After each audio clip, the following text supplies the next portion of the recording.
Let us read our text in Isaiah chapter 6, from verse 1.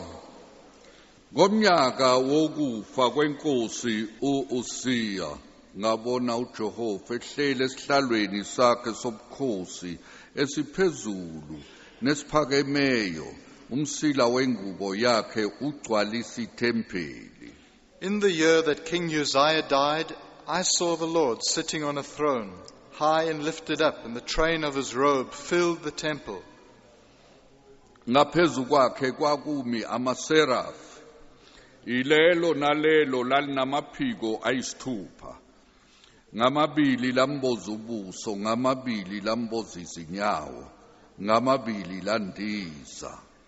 Above it stood seraphim, each one had 6 wings, with 2 he covered his face, with 2 he covered his feet, and with 2 he flew. Elinye lamemeza kwelinye lathi ungcwele ungcwele ungcwele Jehova Sebawothi, wonke umhlaba ugcwele inkazimulo yakhe. And one cried to another and said, Holy, holy, holy is the Lord of hosts. The whole earth is full of his glory. Izinsika zomnyango zathuthumela ngezwi lomemezayo, indlu yagcwala umusi. And the posts of the door were shaken by the voice of him who cried out, and the house was filled with smoke.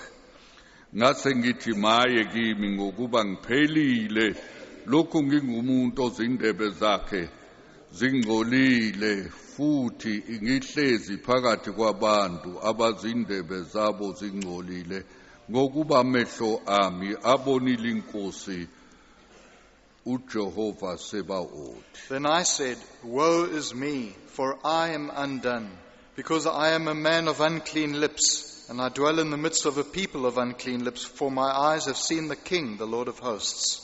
We'll read thus far. Ake siyibukisise le ndaba, sondele kuyona, sithi yona ithini kithina. Let's have a closer look at this matter and see what it has to speak to us. Ipoint lokuqala ngingathi ngonyaka wokufa kwenkosi uUziya. The first point, in the year that King Uzziah died, ngabona uJehova ehlele esihlalweni sakhe sobukhosi esiphezulu nesiphakemeyo. I saw the Lord sitting on a throne, high and lifted up. Umsila wengubo yakhe ugcwalisa ithempeli. And the train of his robe filled the temple. Ngonyaka inkosi uUziya efa wokufa wakhe. In that year in which King Uzziah died, inkosi yakwa-Israyeli yafa. The king of Israel died. Kodwa noma isifile, inkosi yamakhosi ibisaphila. But even though that king was dead, the King of Kings was still alive.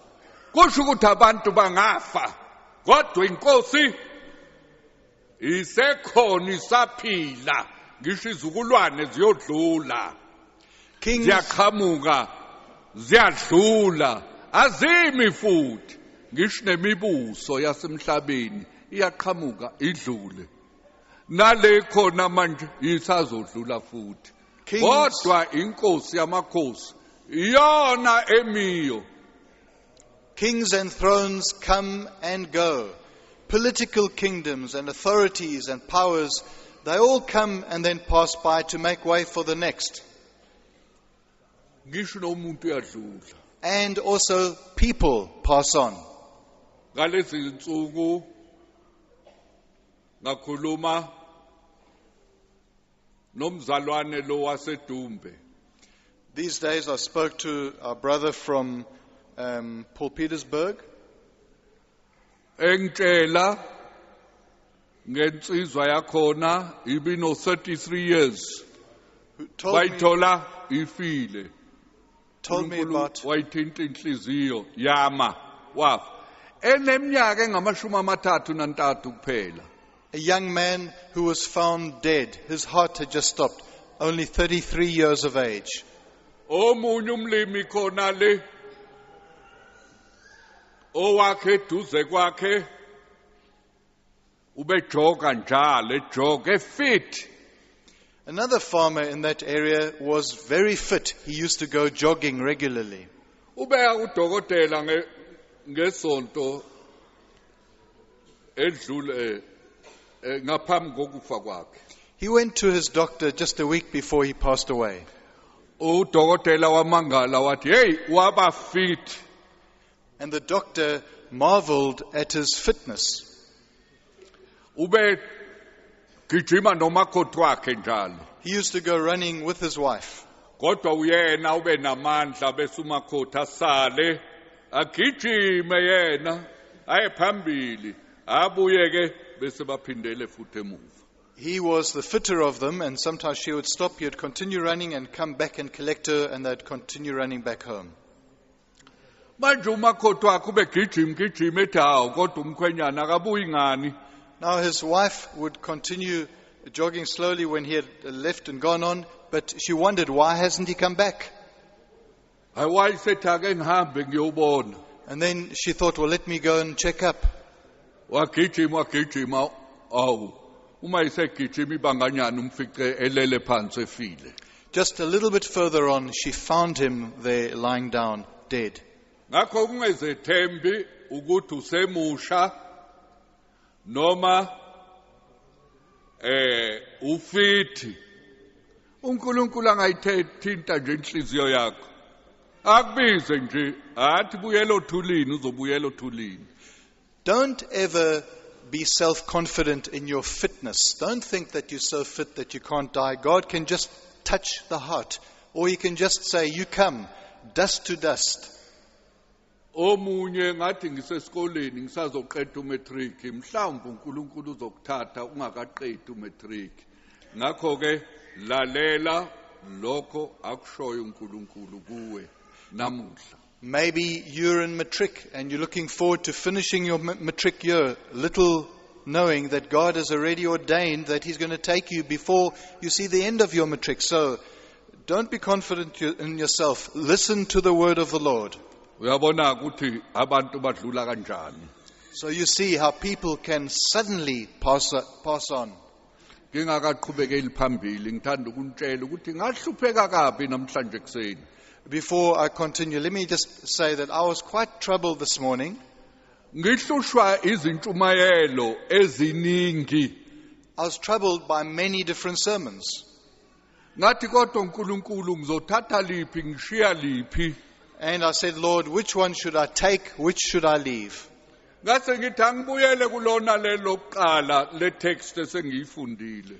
And then I thought, well, let me go back to the original text which I had been looking at. This is the one that I've read to you. Elesibili bengithi lizoqandana nabantu abacindezelwe ngoba khona abantu abayinqaba emhlabeni abacindezelwe. Another message was to be directed at those who are depressed, because there are many people in this world who suffer from depression Bayagula and become isifo ill. sokucindezelwa. They become ill through the heaviness and depression they suffer from. Bengithi ngizoshumayeza bona. I'd wanted to speak directly to them. Nalabo abangaqhubekeli phambili ekholweni. And then also to those who are not progressing in the faith.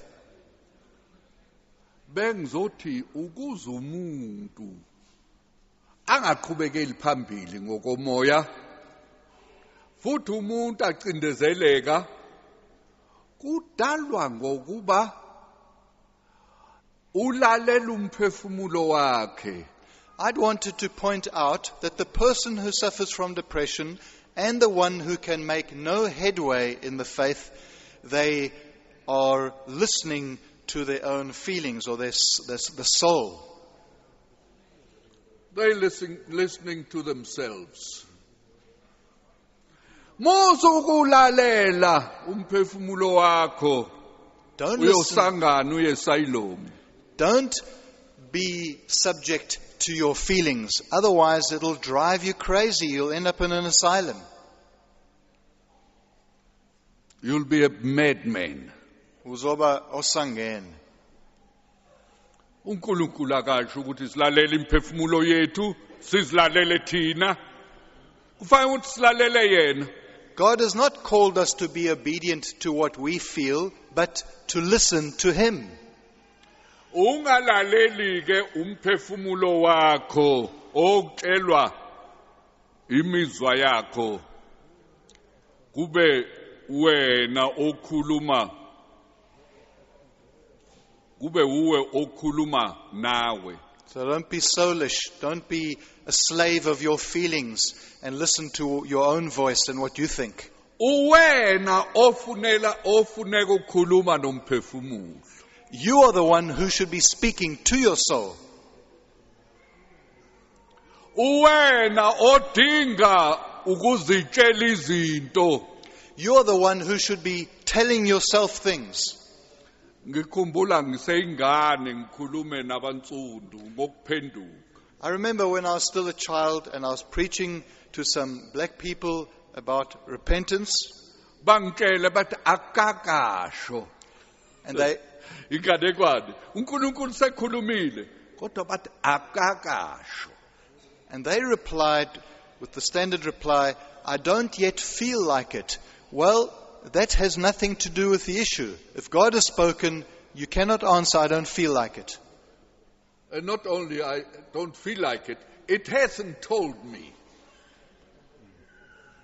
that I should get converted. And God has spoken. You're listening to the wrong thing. Don't listen to yourself. You speak to yourself. You tell yourself what you should do. You understand? Otherwise, you yourself will drive yourself crazy. Uzitshele, uzishumayeze ukuthi uzowenza njani.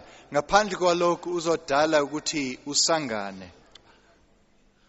Are there some here that get depressed? Bakhona yini lapha abacindezelekile na? I hope that this will be the end of it. You are depressed because you're listening to yourself. And you yourself have got to listen to you, what you tell yourself. You tell yourself what to do, what God says. And that's the end of your madness. Kusho ukuthi uzishumayeza wena, uyitshela ukuthi uNkulunkulu uthini, sekuzophela umsangano lowo. eBhayibhelini siyathola ukuthi uDavid wayiqinisa. In the Bible we hear that David encouraged himself and strengthened himself. He spoke to himself. wakhuluma kuyena, wazikhulumela. eBhayibhelini siyakuthola esihlabelelweni. We find that in the Psalms. Was betrübst du dich, meine Seele? Und bist so unruhig in mir? Er spricht mit seiner Seele. Deine Seele soll nicht mit dir sprechen, zu dir. Du musst mit ihr sprechen, ihr sagen, was sie tun muss. Why, speaking to himself, why are you troubled, O soul? What is it that causes you to be cast down? Speak to your own self and command your own self. Nizwile ngishilo, bengikhuluma ngezilimi. You've heard I've spoken in Bengikhuluma ngesiJalimane. I said I was speaking in tongues. tongues. I was speaking in German. If you don't understand, there's a program over Kwezi, back to school. kusho ukuthi ke uma ungezwa likhona iprogram eKwezini umsakazo ukuthi back to school, buyela esikoleni. Bengithi ke ngizoshumayela leyo ntshumayelo. Nawe mhlawumbe awuqhubekele ekholweni. Awuphenduki nani? Ngoba awuyala umphefumulo wakho. Awuyitshela imphefumulo yakho ukuthi hey, phuma kuyeke lokho. Landela uJesu. And that is what I'd wanted to speak about, especially regarding depression. The need for you to command yourself, that you say, get out of that, stop with that, let that go, do what the Lord says. Intshumayelo yesithathu ngeke ngisayisho ngoba ngeke ngifinyelele kule yokuqala. And the third sermon I had prepared is something I won't even refer to, otherwise I won't get to this first message. Lapho kufa uKing Uzziya Now- ubebusa iminyaka engamashumi 50. When King Uzziah died, and he had been reigning for 50 years, Wafela esibhedlela iminyaka enobulepheru enobuchoko. he died in hospital having suffered from leprosy for years. Lapho efile uprofeti wabona inkosi phakeme. Kusho ukuthi ke noma kufa amakhosi omhlaba noma kudlula izukulwane yena uyaphila uyadlula akafi nabafayo. And when he died, the prophet, the man of The God, king. saw the Lord. Even though the king was dead, the Lord doesn't die with the kings and the great ones of the earth when they die. uKing wafa nenobuchoko The king died of his leprosy. kodwa inkosi yamakhosi ibisahlele esihlalweni. But the Lord of Phakeme. Lords was still on his throne, high and lifted up. Uyabona ke uma uncika kubantu uzonyakazeka. Kodwa uma uncika kuNkulunkulu noma kuzamazama umhlaba noma kunjani unesekelo phansi esiqinileyo phansi kwenyawo zakho. If you trust in man and you lean upon humans, your foundations will be shaken. But if your trust is in the Lord, you are on an eternal, unshakable foundation. Angazi mhlawumbe umprofeti ubemkhonzile unkosi lona wakubo. Mhlawumbe ubesizakele ngaye asazi. Kodwa uma isefile wayisebona ubukhulu nokuphakama kukaNkulunkulu. I don't know, the prophet was maybe very close to the king, maybe had gained from him. But when the king was dead, the prophet saw the Lord in his power and in his strength. Futhi wayibona phi inkosi yamakhosi? Where did he see the King of Kings? Wayibona ethempelini lakhe. In his temple. Iyachazwa ke lelo tempeli alibonayo. And there's explanation then about the temple after that. Kodwa namhla ngifuna ukusho ukuthi ithempeli kaNkulunkulu yalazi la namuhla.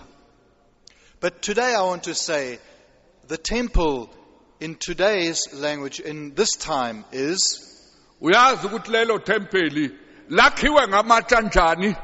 and you know what type of stones this temple is made of? Leli tempeli lakhiwe ngamatshe abantu abakholwayo.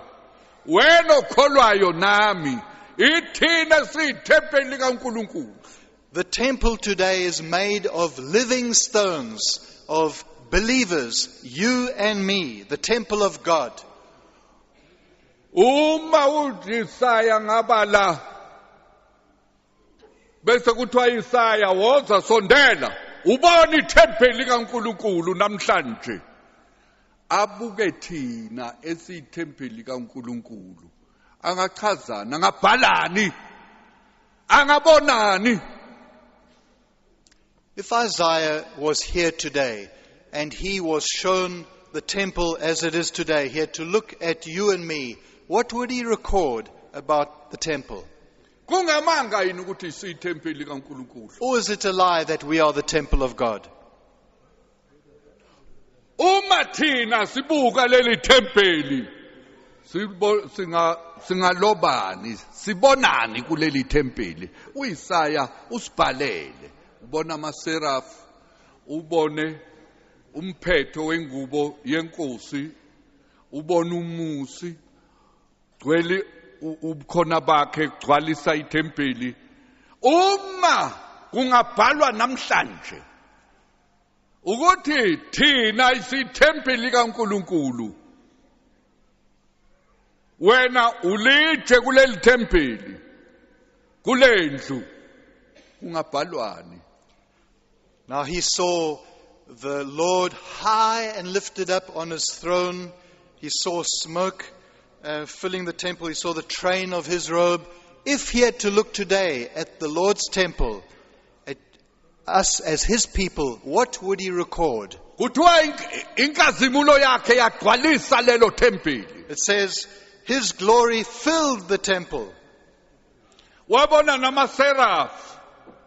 And he saw the seraphim. Iseraph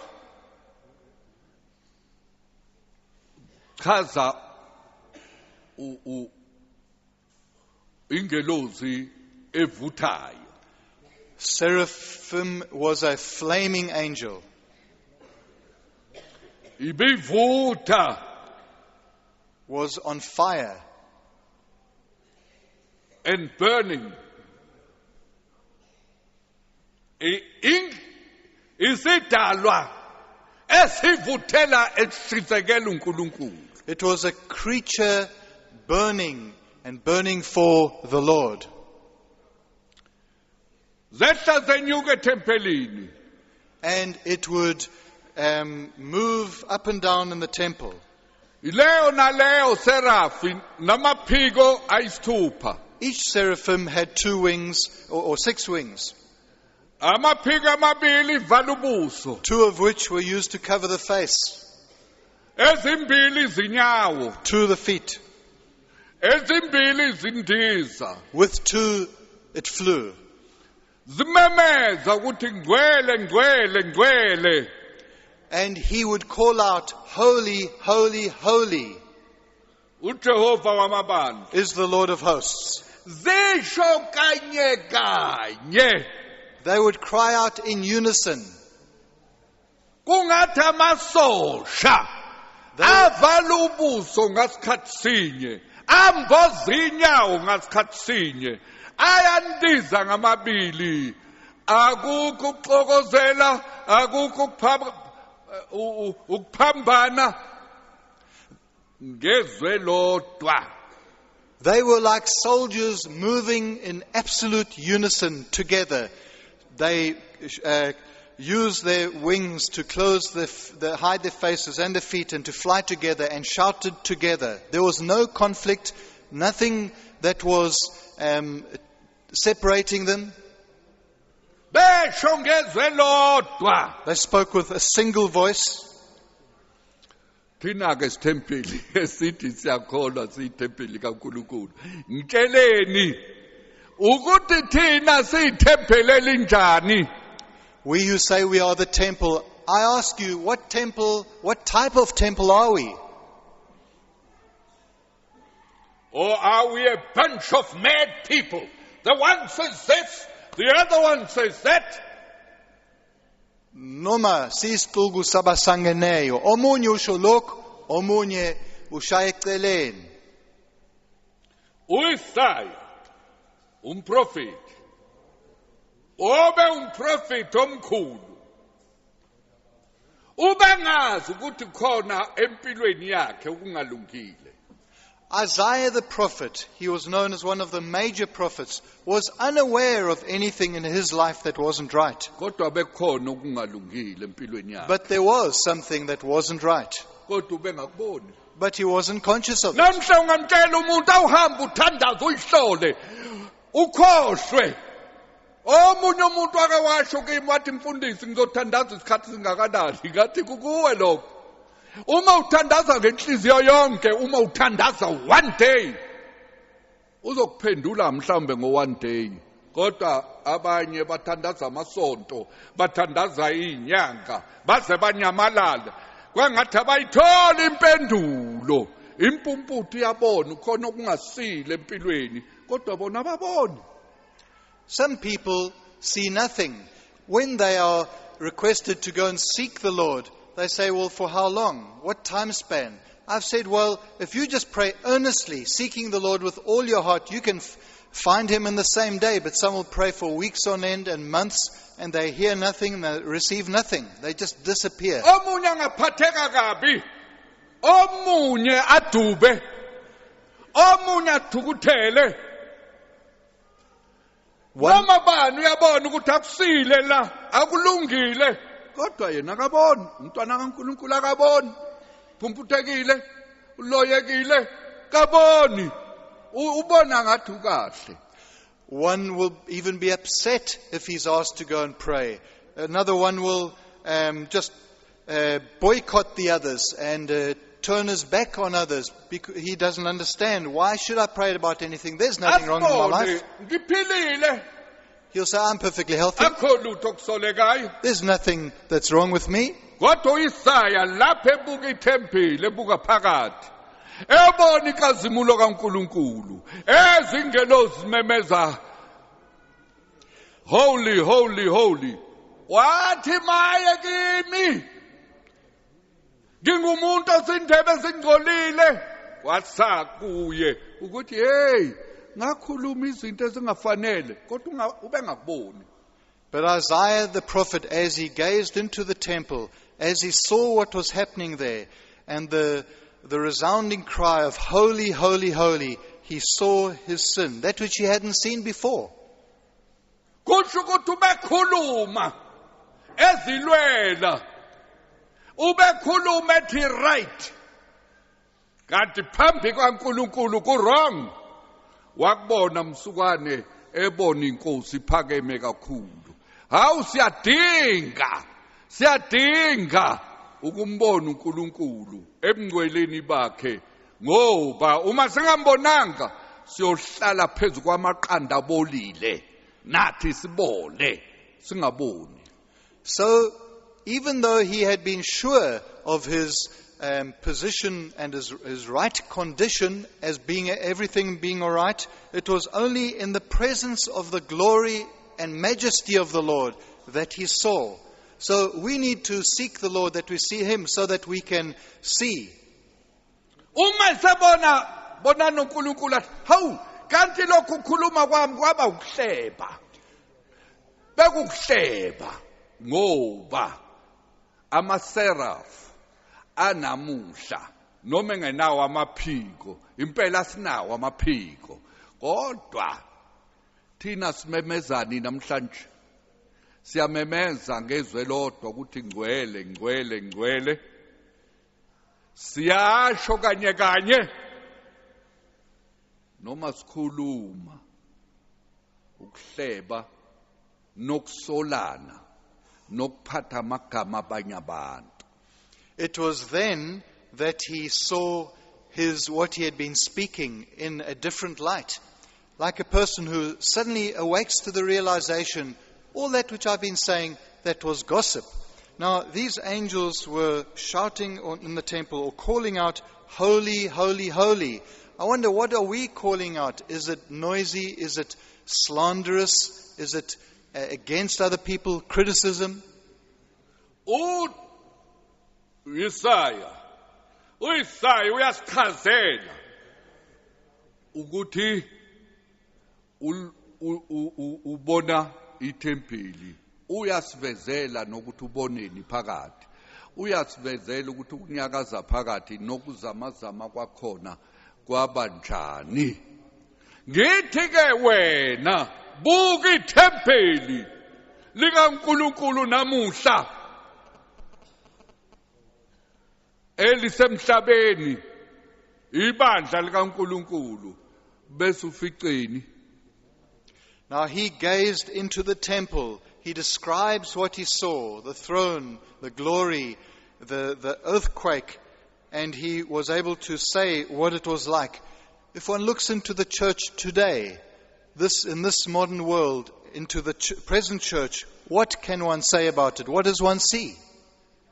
Izolo ngaxoxelwa umunye ukuthi hey ngaba sebandleni elithize indlela bemdumisa uNkulunkulu ngayo. Yesterday I was told by somebody how they'd been in a certain church and the way that they had worshipped there. Worship and praise. Uthi hey kuyamangalisa. Kodwa uma usubabuka abantu indlela abagqoka ngayo indlela beziphethe ngayo ibe indlela benyathela ngayo uthi awu uzutheneka amandla. This person said the way that they worshipped was so strong and powerful, but as one looked further at the way that they were, who they were, the way that they were dressed, the way that they spoke, the way that they moved, one just felt powerless. Angithi wena uthi uyakholwa. Kusho ukuthi nawe uyingcenye yethempeli kaNkulunkulu. Awuzibukeke. Awuchazeke. Nabantu abachaze abakubonayo kuwe. Now, aren't you a believer? Why don't you look and see what is inside your life and let others have a look and explain?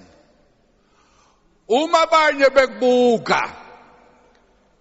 If others Sukelo look, khakhayini kuzokube senzwaneni. Bebuka inwele zakho, bebuka ubuso bakho, bebuka ingubo zakho, bebuka iqathulu zakho. Bangasho ukuthi hey, inkazimulo kaNkulunkulu igcwele kulomuntu. Bagashayeka phansi bathi maye kimi indebe zami, impilo yami, umzimba wami.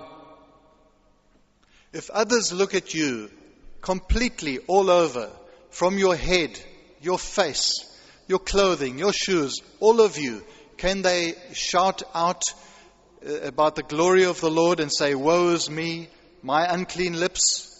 Ubebona maseraph. He saw the seraphim. Emboza ubuso ukuhlonipha indlela ebehlonipha ngayo uNkulunkulu. Covering their face in reverence before the Lord. Ngisho inyawo zabo Even their feet. bememeza And calling out. into yodwa ngcwele. Ubungcwele bukaNkulunkulu nenkazimulo kaNkulunkulu ibigcwalisa leyo ndlu.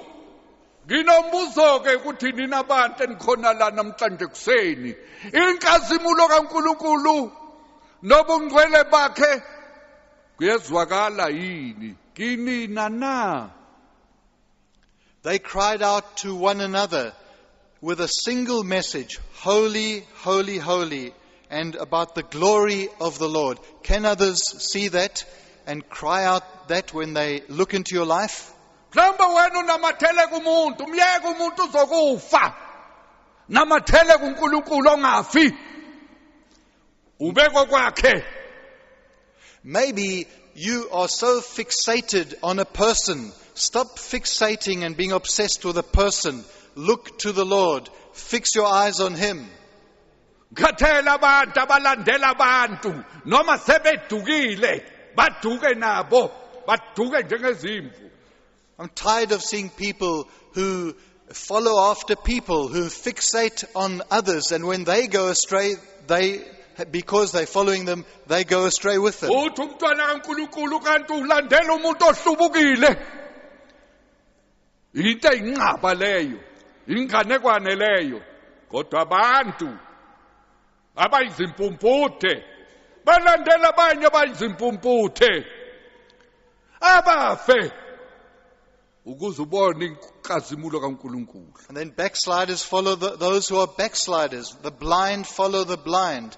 But you need to be one who beholds the glory of the Lord. Now vuthe njengamaseraph. Kuthiwa abavuthayo labo. And you too burn like the seraphim, for of them it was said that they burned. Bayimisele uNkulunkulu. Bashizekela uNkulunkulu. Balwela uNkulunkulu. Their complete, utter focus was on the Lord. They were burning only for Him. Wena ongumntwana kaNkulunkulu kuleli thempeli lakhe uyavutha njengabo na? You child of God in this temple as well, are you burning for Him too, like them? Hayi ukuthi ube umvuthela uNkulunkulu uma ingane zakho zihambisana nawe, uma zona zihlubuka nawe usukucimeke. Not that you should burn for the Lord only when your children are together with you following the Lord, and then if they go astray, that your light goes out as well? Kodwa ube njengensimbi eshisayo.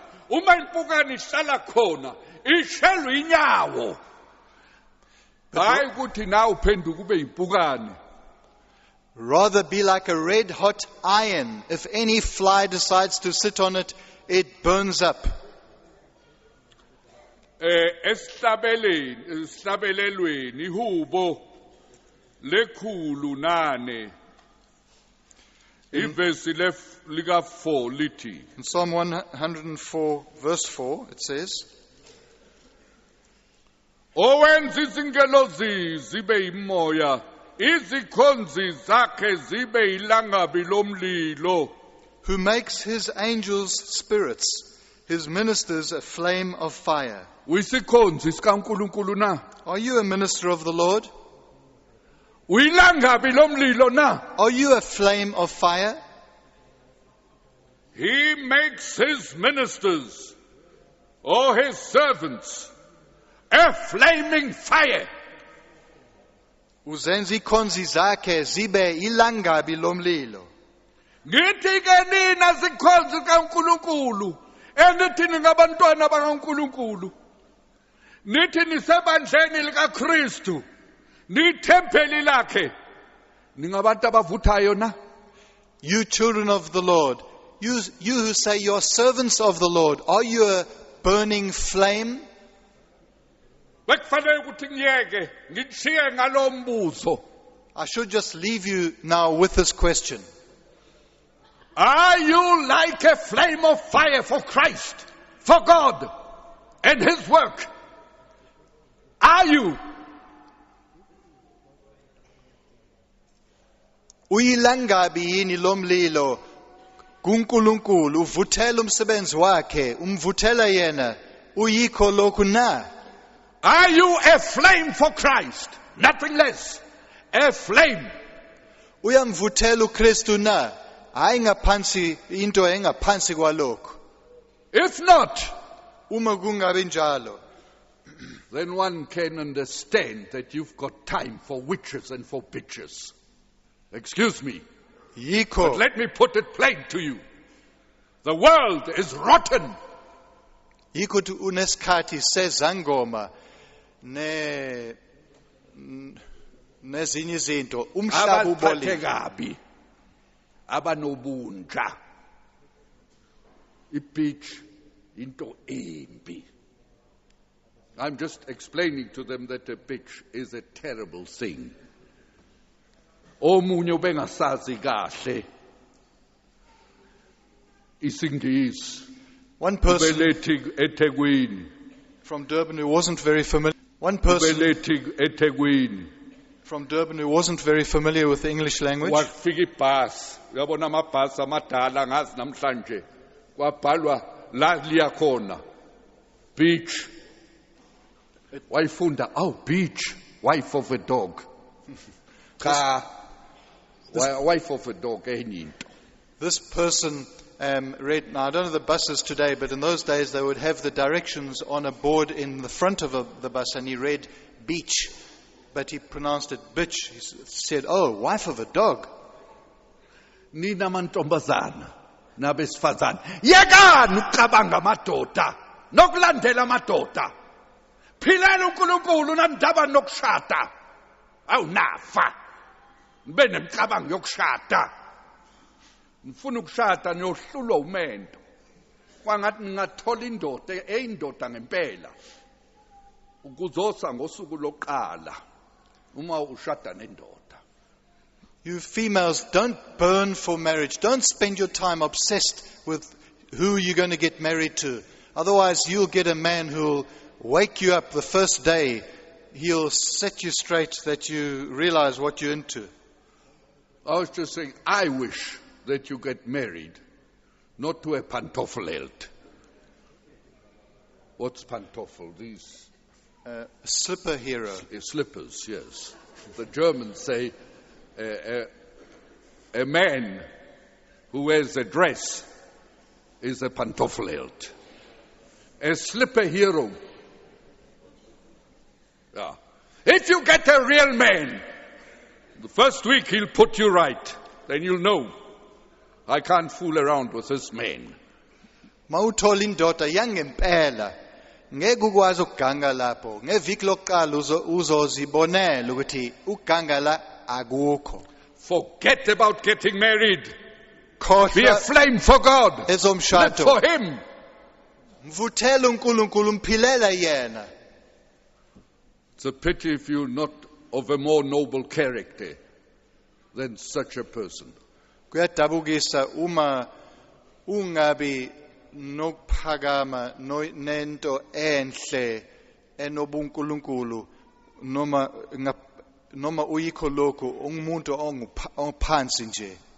Kodwa phela uNkulunkulu uthi uma uhlushwa ukushada hamba uye kuyihlo akufunele indoda akukhulekele. Ungenza nakibi uthi mfundisi ngiyasha. Akuvumi ukuthi ngihlale ngaphandle kwendoda. Ngikhulekele ukuba ngiyithole. Kodwa ngeke ngisho nje ukuthi uyithole ngizothi uma kuyintando kaNkulunkulu. Kodwa ngeke ukhethelwe yimina. Uyihlo ngakwenza lokho. Though there is the reference to the one who burns with lust that the father should seek a spouse, you can come and ask for prayer, although we will never choose for you. Your father can do that. Not I won't do it. Musa ke ukhitha isikhathi sakho. Ube nemcabango ebolile. Mvuthela uNkulunkulu. Lwela uNkulunkulu. Khona impilo yakho yoba into esile bakubonakala ukuthi hey la ethempelini likaNkulunkulu kukhona abangcwele bodwa. Stop being obsessed with wasteful, rubbishy thoughts. Rather, let your mind be on Him. Let you, the temple, be one full of glory that others will see the fire of the Lord burning in there. Uzwileke ukuthi nobunye bebezwilinye besho into eyodwa. And you see what they were busy with. The holiness of God.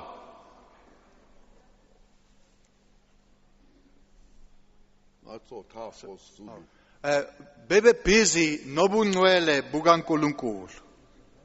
Hayi okunye. Not with anything else. Sidinga abantu abashisekela uNkulunkulu. Hayi amakhosikazi abo, hayi ingane zabo. Hayi abazali babo. Kodwa indaba kaNkulunkulu. We need people on fire for the Lord Himself. Not that they are burning for their wives or for their children or for their careers or for their parents or anything else but the Lord. Bebe vuthe moyeni, nawe vuthe moyeni. They were burning in spirit. You too burn in spirit.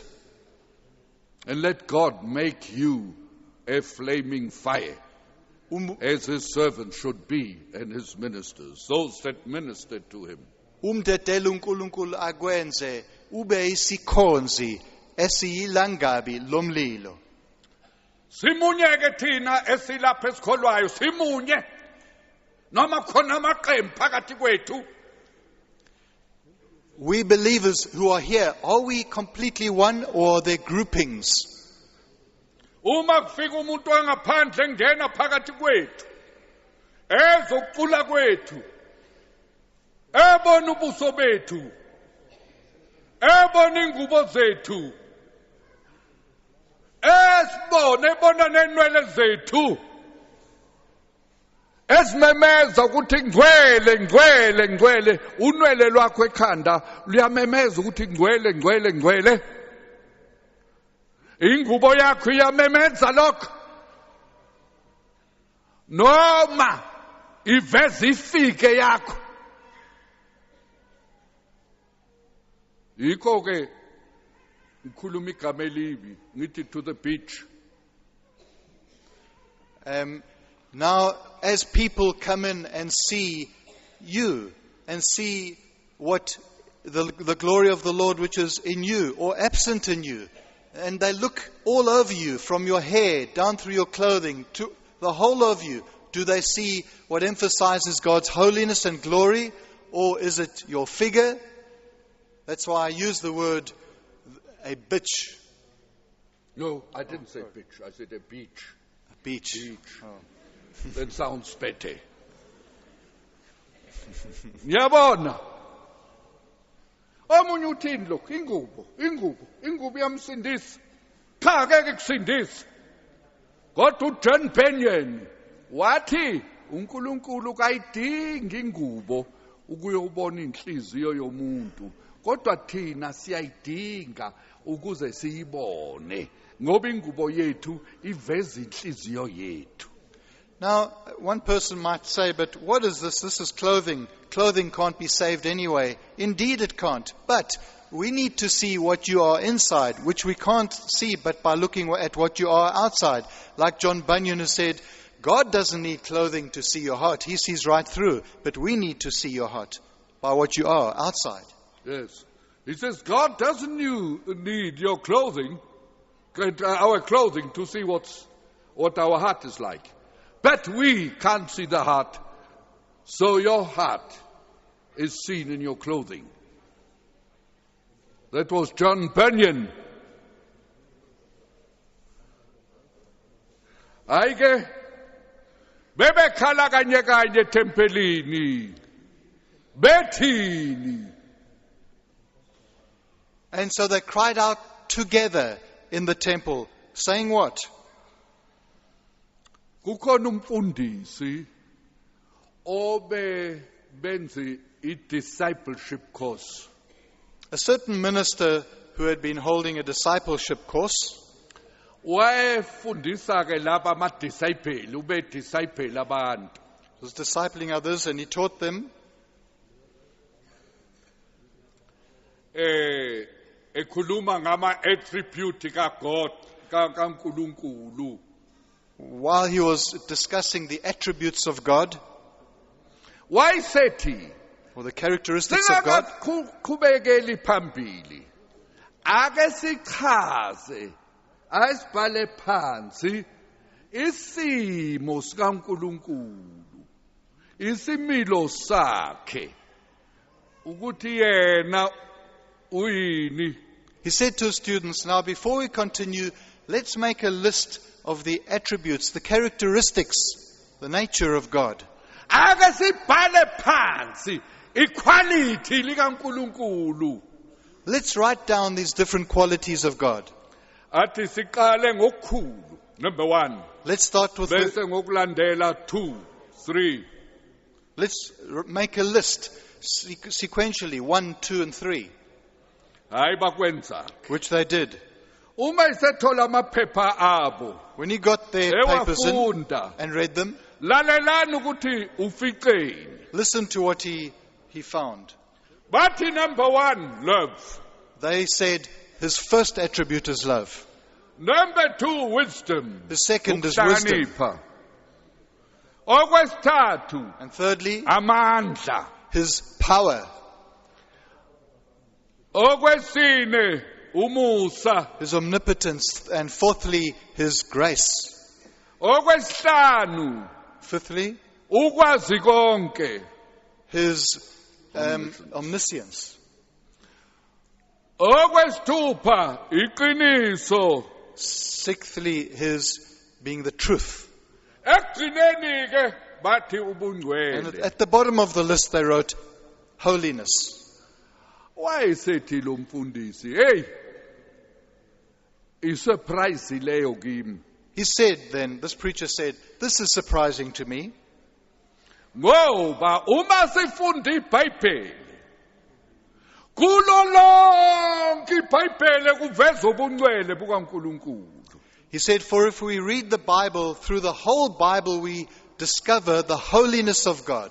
Akukho kunye okulinganiswe ngakho ikona okusemqoka. He says no other attribute is highlighted as much as that one. It is of greatest importance.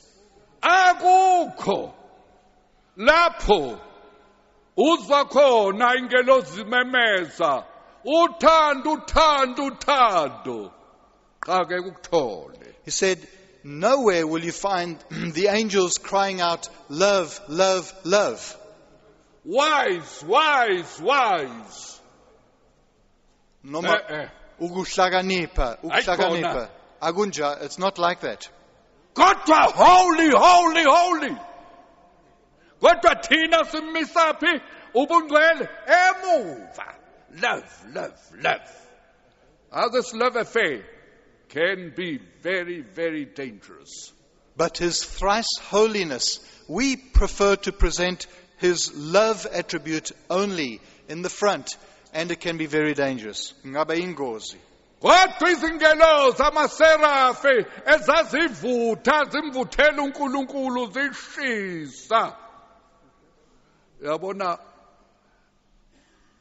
ukuvutha nokuba noble ukuba ube necharacter ephakeme. Uyabona ukuvutha kuhle okaNkulunkulu. Abanye bayavutha kodwa ngokuvutha okungesikho ukuvutha kwasezulwini okwenyama inkanuko okwesikhoko ulimi olokhelwe isikhoko. This burning of the seraphim was of a noble quality. It was a burning for God. It wasn't like some people, a burning in the flesh or a burning of their words with slander. Are we such a temple? Can we be compared to this temple? Tina si tempeli elinjalo na, singalinganiswa nalo na. Is the church today as this temple? Are we like this temple? If not, there's only one hope for us: to repent and to confess our sin. Tina si bandla elinjalo, si tempeli elinjalo, uma kungenjalo, ithemba lilodwa ukuthi sivume izono. Kuthiwa ngokumemeza kwalezo thunywa ezivuthayo zibabaza ubungcwele bukaNkulunkulu, izinsika zemnyango zathuthumela. As they cried out, it says the posts of the door were shaken. Ngathi umhlaba uyanyakaza na? Does the world shake because of us?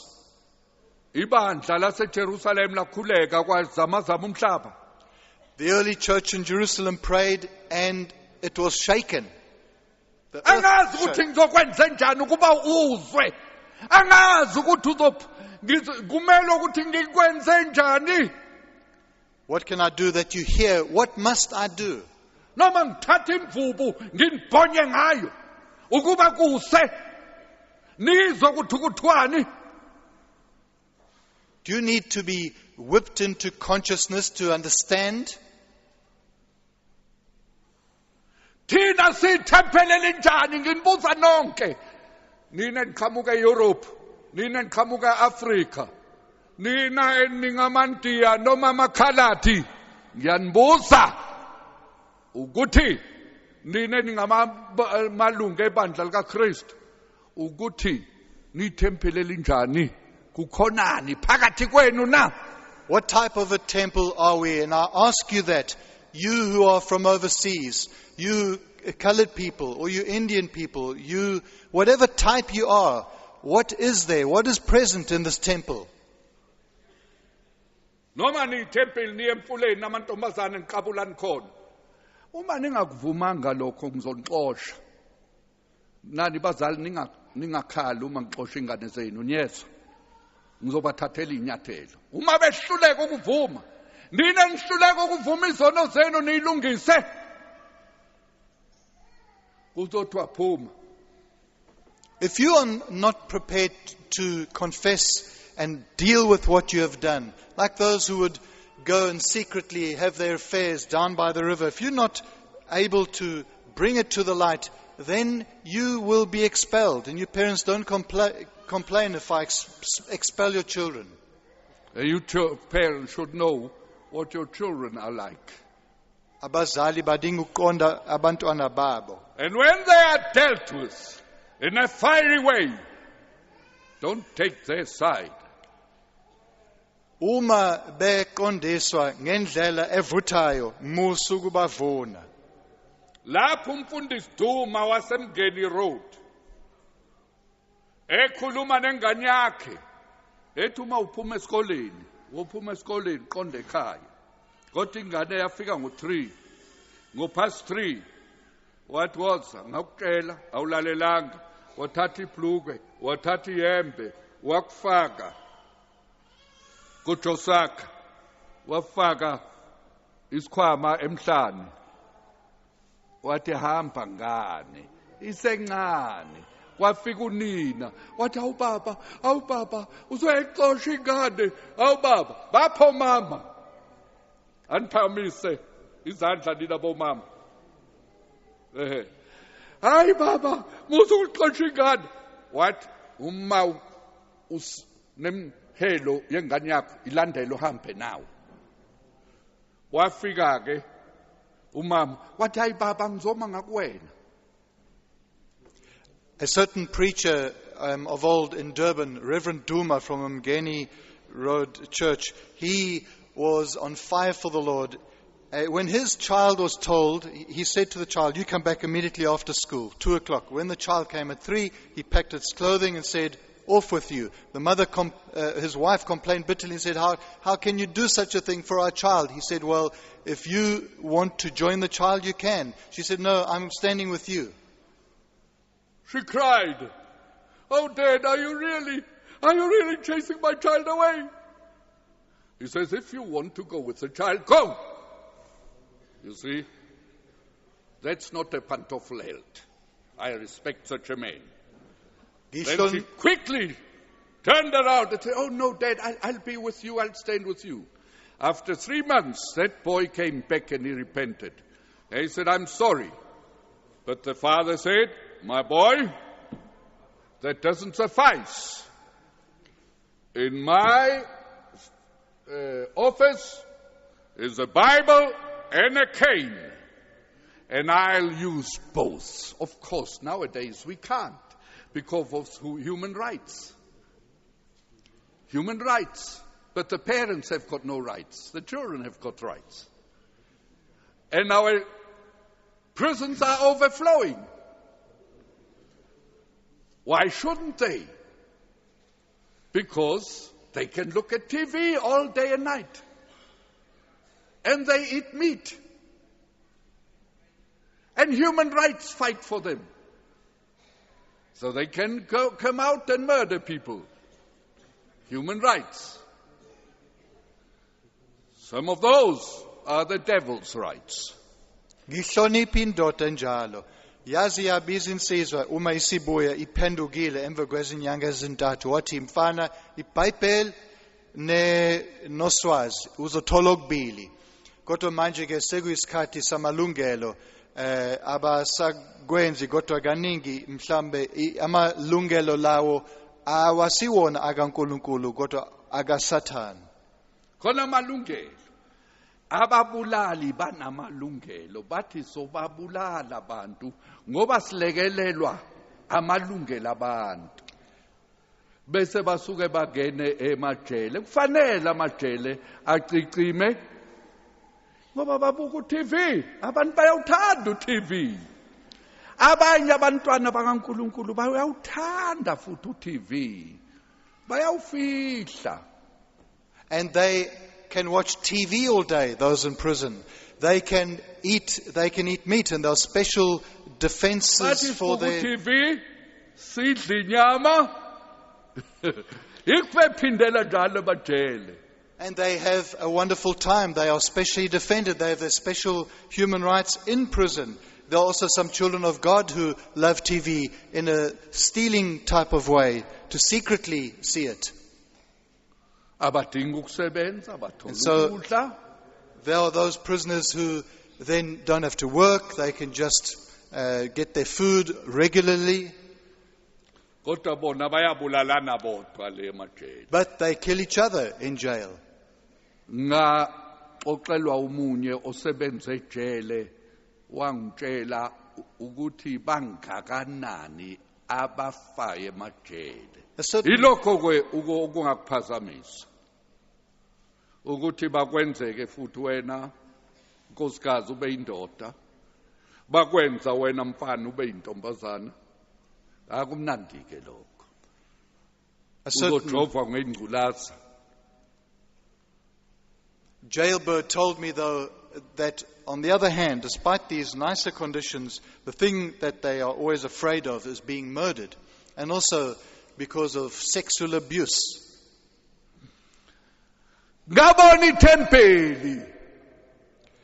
I saw the temple, the seraphim ememeza crying out ngendlela emnandi, hayi ngokuxokozela kanye kanye bezwi olodwa, besho into eyodwa izwakalayo. Kwaze kwazanya thuthumela isisekelo sethempeli. Sidinga ithempeli elinjalo, sidinga ibandla elinjalo. Uyezwa? Uma uyimisele ukuthi ube kulelo thempeli, buya ngesonto elizayo. Uma ungayimiseli, hamba, bye bye, jona kwamanye amabandla. Crying out together in unison, holy is the Lord, thrice holy is He. If you want such a temple, you come next Sunday. Otherwise, why don't you join another church? Uma ungayimiseli, pakisha isuitcase lakho hambe. And pack your clothing and go. Hambe. Uze fike kimi ngizocelela imoto ikubeke eGreater Win noma ikubeke eStenge lapho uya khona. You can gladly come to me and I'll arrange transport for you to Greytown or Stenge or Tongaat. Das die soort gemeente wat ons wil hê. Yilo ibandla esilidingayo. En nie die duiwelse goed in die hart en die lewe nie. Maak 'n einde daarvan. Stop daarmee. Nezimpahla zika Satan enhlizweni. Sifuna ibandla la kuzwakala khona ukuthi ngcwele. We want the church to be one. Sifuna nengane njalo esikoleni.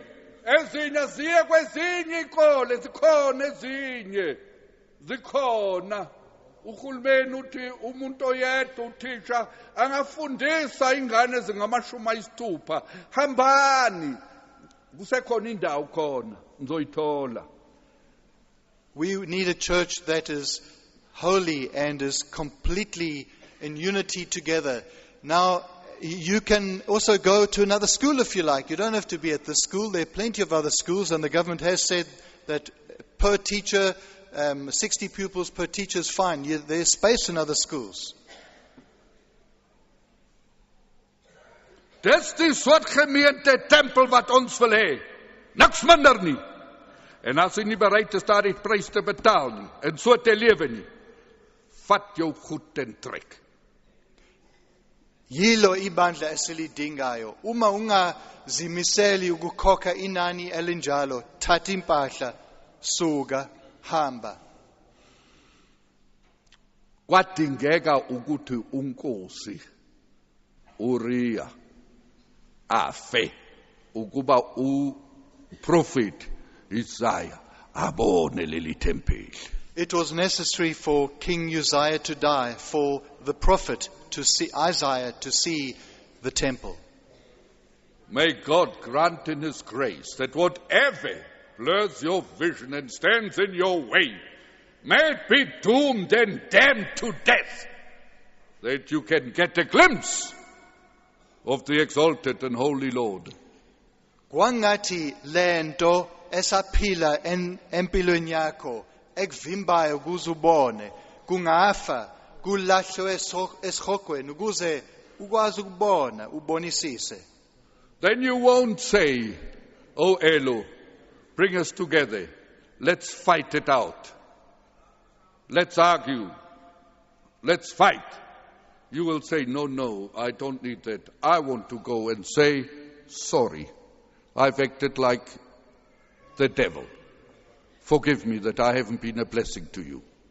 khona ngeke udinga ukusho ukuthi bamfundisi awusiqoqe silwe ngalento sikwazi ukuphikisana cha uzoba nomoya ukuthi ngicela ukuxolisa ngicela ukulungisa lento. Cabanga ibe ngcwele, izandla zibe ngcwele, iminwe ibe ngcwele, amalungu onke omzimba abe ngcwele, noma wedwa endlini ubona ukuthi uNkulunkulu uyangibona unami la. Angikwazi ukuba nemicabango engasile, angikwazi ukwenza into engalungile, angikwazi ukuntshontsha, angikwazi noma ngihamba ngemoto emgwaqeni, angikwazi, akunasikhathi ukuqalaza ngapha nangapha. Ngcwele ngcwele ngcwele. Your tongue, your hands, your feet, every member of your body must be holy to the Lord. Then you won't have any time for anything else. Even if you're driving along the road, your eyes are set. You won't be able to be distracted by other things. Abamhlophe uma behlonipha bayasukuma. Ake sukumeke senze njengoba benze bona. Ngokuhlonipha uNkulunkulu. Let's stand up as in Western culture they stand up as a mark of respect. Let's do that. Nkosi ngiyacela ukuthi amazwi akho angaweli emadwaleni nasemgwaqeni la kuhamba khona imoto bese ingangeni idliwe amagundane ezinyoni. Lord, I ask that your word would not fall to the ground, to the hard ground, to the byways, and to be just taken away by the birds of the air. Sebenza Nkosi ngomangalisi. Work, Lord, in a marvelous way. Senze sibe ibandla, sibe ithempeli. Make us to be a church, a temple thrice holy. Senze sibe munye, senze sibe zwilinye, senze ukuba sishizekele wena nendaba yakho nevangeli elihle. Make us, Lord, to be one, to be in unison, to be of one word, to burn together for your holy word. Amen. Amen.